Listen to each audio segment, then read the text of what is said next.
नमस्कार दोस्तों, मैं गोपाल विष्णु आपका अपने YouTube चैनल रैंडम थॉट्स पर आपका हार्दिक स्वागत करता हूं।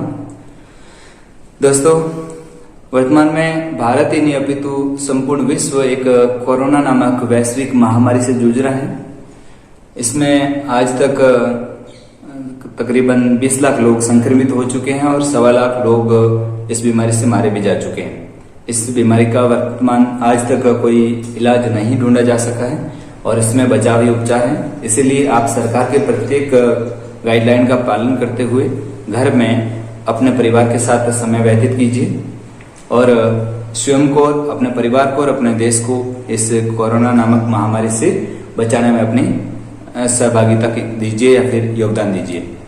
दोस्तों, इस लॉकडाउन के दौरान, छुट्टियों के दौरान हम इस वीडियो के माध्यम से आप तक जुड़े रहेंगे, आपसे जुड़े रहेंगे। हिंदी भाषा को लेकर के मैं आपके समक्ष समय समय पर वीडियो लेकर के उपस्थित होता रहूंगा और हिंदी व्याकरण में प्रत्येक टॉपिक पर अलग अलग वीडियो लेकर के आपके समक्ष उपस्थित होता रहूंगा। आज हम शुरुआत करते हैं हिंदी व्याकरण से। किसी भी भाषा को पढ़ने से पहले, समझने से पहले उसकी व्याकरण को समझना बहुत ही जरूरी होता है। व्याकरण में सबसे पहले व्याकरण की शब्दावलियों को समझना अति आवश्यक होता है। इसीलिए आज हम व्याकरण की शब्दावलियों के बारे में बात करेंगे कि लिपि किसे कहते हैं, भाषा किसे कहते हैं, ध्वनि किसे कहते हैं, अक्षर किसे कहते हैं, व्यंजन किसे कहते हैं, स्वर किसे कहते हैं। तो इन सभी चीजों को बारे में हम पढ़ेंगे। उससे पहले हम देखते हैं कि भाषा, चाहे कोई भी भाषा हो, हिंदी, अंग्रेजी, संस्कृत हो या फिर कोई विदेशी भाषा, फ्रेंच, स्पेनिश, अरबी, उर्दू, कोई भी भाषा हो, भाषा के 3 रूप होते हैं। सबसे पहला रूप होता है मौखिक, जो मैं बोल रहा हूं, आप सुन रहे हैं, ये मौखिक रूप। और दूसरा होता है लिखित रूप और तीसरा होता है सांकेतिक रूप। मौखिक रूप में कोई भी बात जब बोली जाए, अगले वाला सुन करके उस बात को समझे, ये भाषा का मौखिक रूप होता है। लिखित रूप, किसी भी बातों को, विचारों को, भावों को लिख करके किसी दूसरे तक संप्रेषित किया जा सके, समझाया जा सके, वह भाषा का लिखित रूप होता है। और सांकेतिक रूप, जिसमें संकेतों के माध्यम से किसी भी बात को समझाने का प्रयास करें। जैसे कभी कभी ये होता है कि जब आप कक्षा में आते हैं, मैं बिना लिखे, बिना बोले आपसे कुछ बातें आप तक पहुंचा पाता हूं और आपसे कुछ समझ पाता हूं। जैसे मैंने आपसे पूछा कि आप खाना खाकर आए, तो आपका जवाब होता है या गर्दन ऐसे हिलाते हो या फिर गर्दन को ऊपर से नीचे तक हिलाते हो।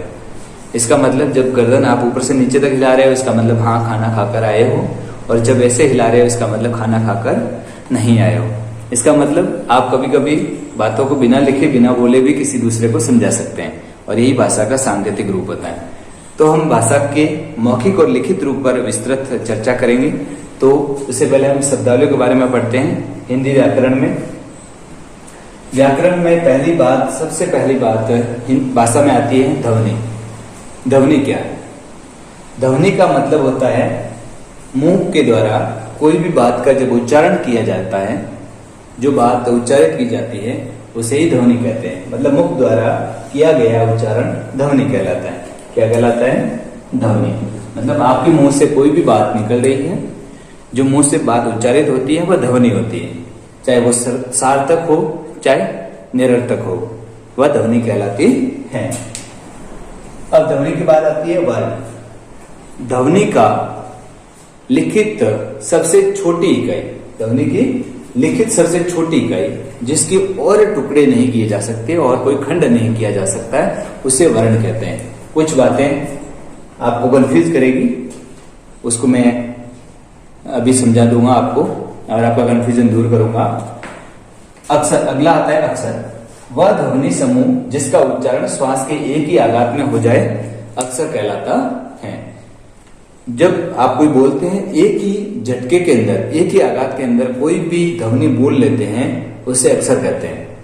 उसे क्या कहते हैं? अक्षर कहते हैं। जैसे मैं बोलता हूं क, ध्वनि के एक ही झटके में बोल लिया मैं, क, च, ज, ये अक्षर कहलाता है। क्या कहलाता है? अक्षर। अब कंफ्यूजन होता है इन दोनों चीजों में, वर्ण और अक्षरों के अंदर। अक्षर क्या है और वर्ण क्या है? अक्षर और वर्ण सामान्यतः आपको देखने में एक ही प्रकार के लगते हैं। जैसे आप देखते हैं क, आपने जो क देखा, ये क अक्षर है। क क्या है? अक्षर है। और इसके अंदर जब इसके हम टुकड़े करें तो क जब हलंत लग जाता है, इसमें से स्वर को निकाल देते हैं। स्वर था, इसमें अ को निकाल दिया। अब जो ये भाग बचा है, ये भाग कहलाता है वर्ण। ये भाग क्या कहलाता है? वर्ण कहलाता है। जब ध्वनि का उच्चारण एक ही झटके में कर रहे थे तो हम पूरा क का उच्चारण कर रहे थे, जिसमें क धन अ दोनों शब्द जुड़े हुए थे। जब इसमें से स्वर को निकाल दिया, पीछे जो हलंत स्वर बचता है, ये आपका कहलाता है वर्ण। क्या कहलाता है? वर्ण कहलाता है। और ये जो स्वर सहित आप जब किसी चीज का उच्चारण कर रहे थे एक ही झटके के अंदर, ये आपका क्या था? अक्षर था। क्या था? अक्षर। तो आप समझ चुके होंगे अक्षर और वर्ण में क्या अंतर है। मतलब वर्ण तो वह रूप है ध्वनि का, सबसे छोटी इकाई, और अक्षर है वो आप जब बोलते हैं एक ही झटके के अंदर, एक ही आघात के अंदर जो आप शब्द ध्वनि बोलते हैं, उच्चारण होता है, वह कहलाता है, क्या कहलाता है? अक्षर कहलाता है। अब वर्ण और अक्षर में आप अंतर समझ चुके हैं। अब इसके बाद है अगला रूप शब्द। ध्वनियों या वर्णों का सार्थक मेल। जब किसी ध्वनि का कोई सार्थक मेल होता है तो उसे शब्द कहते हैं। जैसे कोई भी ध्वनि दो या दो से अधिक ध्वनि मिलकर के कोई आपको सही अर्थ दे, ऐसी ध्वनि शब्द कहलाती है। ऐसी ध्वनियों का सार्थक मेल, एक समूह, शब्द कहलाता है। जैसे क, म और ल, तीन अक्षर मिलकर के एक शब्द बनाते हैं कमल। इस कमल का कोई अर्थ है, सार्थक है, इसीलिए यह शब्द कहलाता है। यदि इसी की जगह तीन अक्षर है, दो से अधिक अक्षर मैं लेकर के लिख लेता ल, क, म, तो शब्द बनता लकम। तो इससे शब्द बना लकम, लेकिन इसका कोई अर्थ नहीं है। इसका कोई अर्थ नहीं है। इसका कोई अर्थ नहीं होने के कारण ये शब्द नहीं कहलाता है। इसका मतलब अब आप समझ चुके हैं। जिसका कोई अर्थ हो, सार्थक अर्थ हो, उसे ही हम शब्द कहते हैं। ध्वनियों का या वर्णों का सार्थक मेल, जिसका कोई अर्थ हो, ऐसा मेल क्या कहलाता है? शब्द कहलाता है। अब अगला है वाक्य। वाक्य किसे कहेंगे?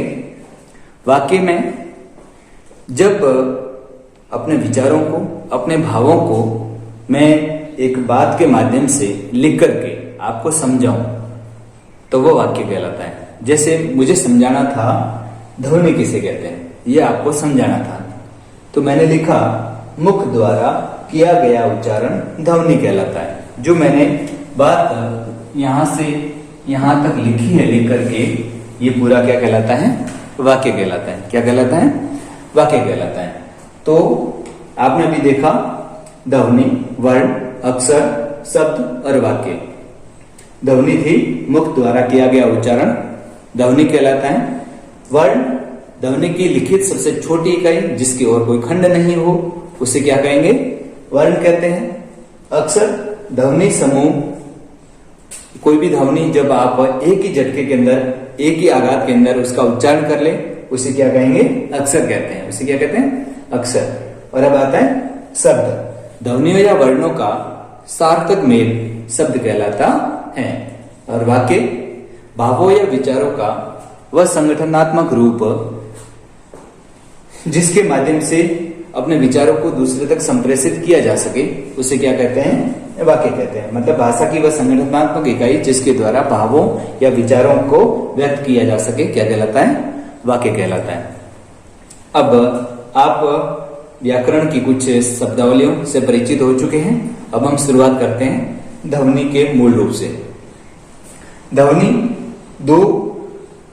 के दो मूल रूप होते हैं, एक होता है स्वर और एक होता है व्यंजन। स्वर, स्व धन अ, स्व धन अ। स्व का मतलब होता है स्वयं, अपने आप। अ का मतलब उच्चारित, जो अपने आप उच्चारित हो, स्वयं उच्चारित हो, बिना किसी की सहायता से जिसका उच्चारण किया जा सके, ऐसी ध्वनि स्वर कहलाती है। ऐसी ध्वनि क्या कहलाती है?